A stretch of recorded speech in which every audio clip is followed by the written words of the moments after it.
එකාසංකේය කල්පලක්ෂය පෙරම් පුරලා මේ මහා භද්‍ර කල්පයේ 4 වෙනි බුදුහාමුදුරුවන්ගේ ဒ ුතිය ශ්‍රාවක වෙන්න හිටපු මේ මුගලන් කෝලිත කියන පුද්ගලයා මුගලන් ස්වාමීන් වහන්සේ මේ භද්‍ර කල්පයේදීම තමන්ගේ මව පියා මැරුවා. මේ භද්‍ර කල්පයේ පළවෙනි බුදුහාමුදුරුවන්ගේ මාරයා අහගෙනවද දන්නේ?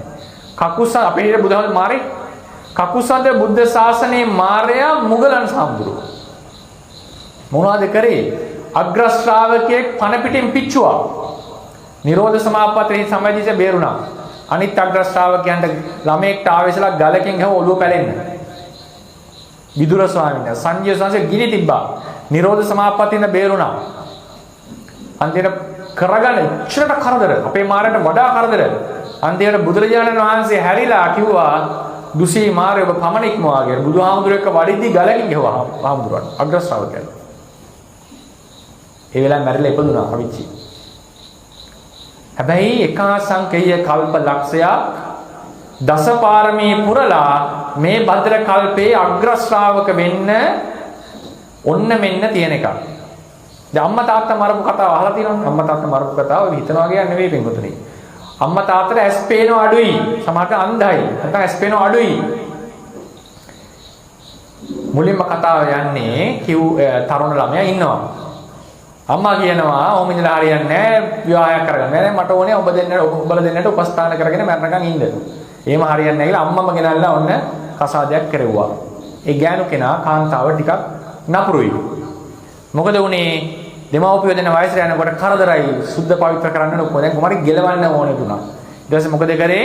නිතර දොස් කියන්න පටන් ගත්තා. දැන් මේ බිරිඳට ඇලුනා මේ පුරුෂයා.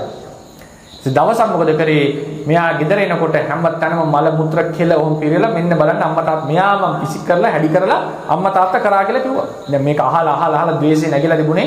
ඒ වෙලාවේ හිත පාලනය කරගන්න බැරි වුණා. මේ අම්මා තාත්තා මැරෙනකම් බලන් ඉන්න හිටපු පුතා අම්මා තාත්තා දෙන්න අරගෙන ගියා. යන් කියලා. කරත්තේ දාන් අරන් යනවා. ඊට මෙයාම මොකද කරේ? කරත්තේ නවත්තලා ඈතට ගියා. එක පාට ආවා හොරු වගේ සද්ද කර. ඒතර අම්මා තාත්තා මොකද දන්නවද කිව්වේ?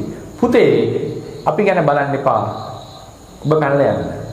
අපි ප්‍රශ්නයක් කරගන්න එපා. මේ පුතා ඉන්නේ මරන්නේ.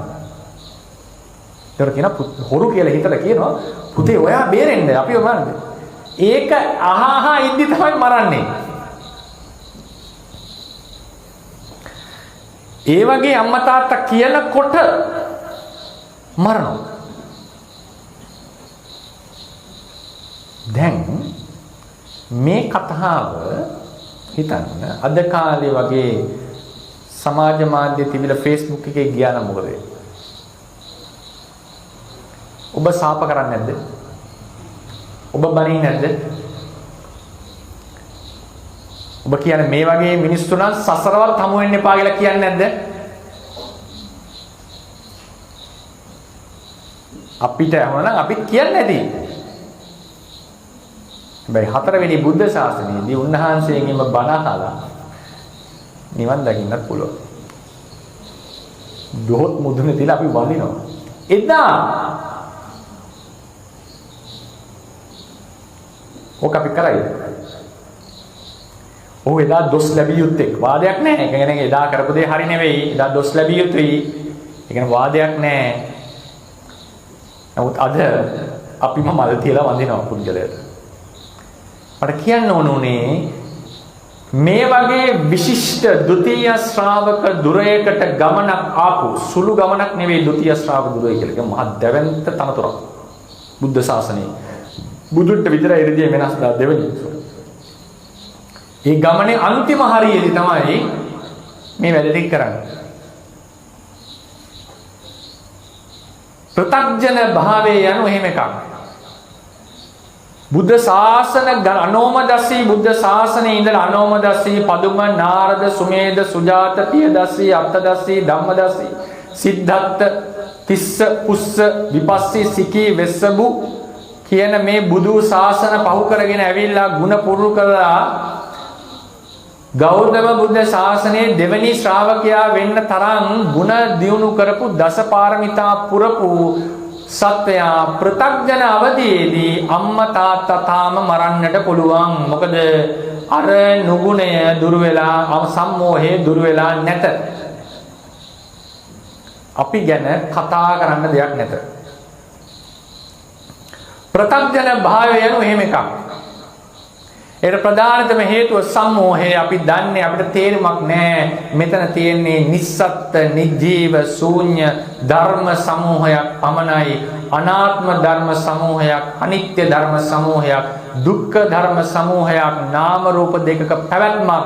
මෙතන මම කියා අල්ලා ගත යුතු සාරයක් නැහැ කියන සත්‍ය අවබෝධයට අපි පැමිණිලා නැහැ. ඒ නිසයි මේ සියලු කටයුතු කරන්නේ. ඒ නිසයි සක්කාය දිට්ඨිය, ඒ නිසයි ඇලෙන්නේ, ඒ නිසයි ගැටෙන්නේ, ඒ නිසයි අනුන්ට කරදර කරන්නේ, ඒ නිසයි මේ ලෝකය ආස්වාදනය කරන්නේ.